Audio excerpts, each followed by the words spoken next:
Hello everybody, and welcome to Blue Goose Garage. I've been making YouTube videos for pretty much 6 years, and for the last 4, I've been making them on this 67. There's not very many things that I can say I've not tried to show. This is basically the only thing I can think of. It's 10 till 9, and I'm about to start working on the car.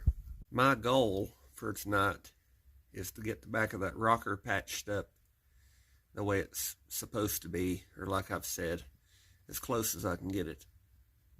And this piece filled in. That way, the next time I work on it, I can fix the seat pan and the rocker and the wheel well. But for tonight's video, I'm just going to focus on working on the back of that rocker. This is mostly just to show you what I've been doing every night for the last 3 weeks especially. I hope you enjoy this.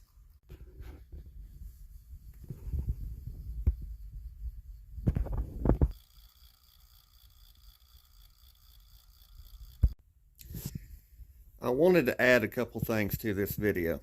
I wanted also to mention this. That was, 4 hours. That's at least 4 hours a day. Sometimes it's closer to 8, sometimes it's less. At least 4 hours a day for the last 3 weeks. You can do some math on some of this if you want to. From the very beginning of this project until now, hundreds, thousands of hours. It'd be really hard to do the math on all this because I didn't really keep up with it. I wanted to mention that because occasionally I'll get somebody mentioning it's not worth the labor. And, that's on older videos and stuff. Well, I'm not paying myself. The comment's right. I mean, I'd hate to think how much it would cost to fix this car if I had to pay somebody to do it. It probably would have been cheaper to buy another car. Since I'm doing this all by myself, it's not as bad, All right, that's the rocker. Now here's a little bit on the window.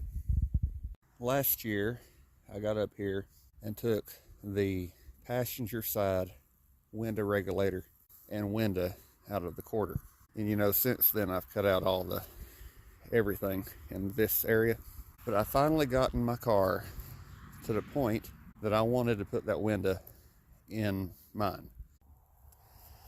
If you're trying to figure out how to get your windows back in or out of your 66 and 7 Chevelle, just go ahead and cut a big hole under the window. You'll thank me later. Body work's easier than putting that window in. For the first time in pretty much 50 years, this car has all of its glass. And they all work. I mean, you might have to help them a little bit, but it's not like I bought anything new. I made all this work like I did everything else. You ever had to talk yourself into doing something? I mean, you dread it so bad that you just have to force yourself to do it. Trunk, lid, hinge, braces. All that was cut out. There's no springs back there. I do have the torsion bars. It's just, I dread doing it because I have to sit inside that trunk and I'm going to be getting my butt burned and knees and feet, and you know that there's going to be a spark fall down in your boot and catch your sock on fire with your feet still in them, and it's just not fun at all. There's nothing fun about putting those braces back in. I'm going to show you that a little bit. I've had to work myself up and get myself excited to do this, and boys, that's a hard job to do when I just hate the idea of doing it so bad. Here we go. I'm going to start on this side. As you can see, I've already patched the wheel well.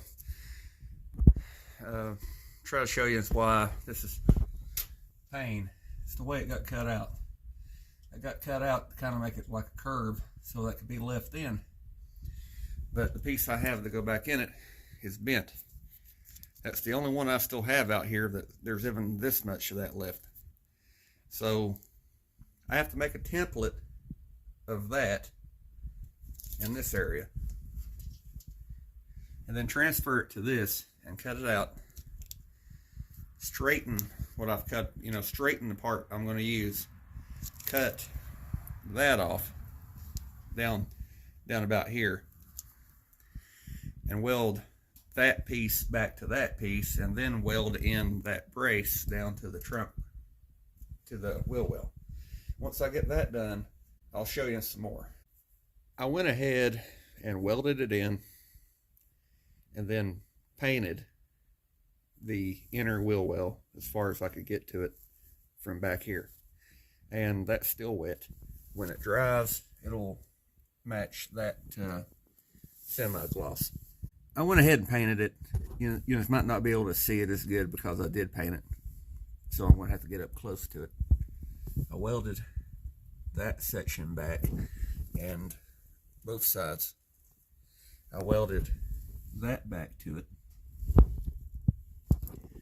and then welded that to the wheel well. To show you this, okay, the only real movement you've got now is the hinge pin. Compared to, okay, don't know if you can see that, the whole thing moves. That's only attached on that flange. So you kind of need something to keep it from rocking back and forth, or eventually that would have broke off. It might still break off. Who knows? It might have weakened the welds. That's the kind of stuff that happens. That's as strong as I can make it. Soon I'll do this side. I've got to work myself back up to it. I know that's kind of a strange thing for me to complain about as much of this as I've done. I mean, I've welded the entire car together. That's a pain. And I'm not sure that my torsion bars are going to work. I don't know if anybody's ever messed with one of these, but normally you don't take that rod out. I may have to put that back together before I weld this side in. I'm not sure. I'll have to check it. I don't want to have to cut stuff back loose.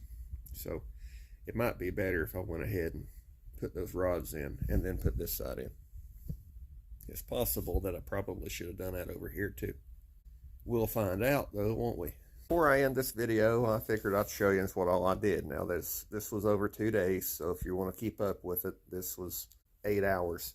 I didn't show you this, but I replaced that lip across the bottom of this. I did a little patching up here, welded all this back in, then welded that in, this here, and took the rocker back off. I actually ended up cutting it completely back off, and reshaping, cutting, bending everything I needed to get the bottom of that rocker a little bit closer to the way it's supposed to be bent, because I'm going to drill a hole right here, pretty good sized hole, about the size of a quarter, because there's a drain down there. There is on the other side. There's not on this one. So I'm going to drill the hole. And on the back side, it's ugly, but I used the back of the yellow car's rocker, which is why we've got part of a square hole back here and all those welds and stuff. Just look at those gobs of welds. But welded that in, that plate in, made the inner wheel well. I guess I could probably do this stuff better if I had stuff to work with. I mean, I've seen people make panels and stuff with less than I've got, but they're not having to rebuild the entire bottom of a wheel well. The only thing I used was a pair of pliers, the welder, the grinder, and a couple pieces of sheet metal. That's welded to the rocker. It's welded to the rocker. To the wheel well. Will that cause that to rust? Yeah, probably. I'm going to try to take some paint and spray it in the inside of that rocker. I'm also going to spray it on the inside of the other one. I have a straw for a spray can, so I'm going to stick it back in there and just soak it down. Soak her down. I'm missing one standoff. I'm going to either have to make one or find one from another car. The yellow car's broke. It broke when I took it out, and I forgot about it because that was a year ago. The window is centered up as good as I can get it. There's no guarantee that this is 100% straight. You know, kind of is what it is. So now, in the next video, I'm going to do two things. I'm going to get it ready to put the quarter on. And by that I mean I'm going to do all the trimming I've got to do to the new quarter skin. All the trimming I've got to do to what's left of the quarter skin on this car. Quarter on this car. And I'm going to put the metal in here. And then probably paint all this like I did over here. But I want to thank you for watching, and please remember to like, comment, and subscribe for more. And I'll see you again next time. Bye.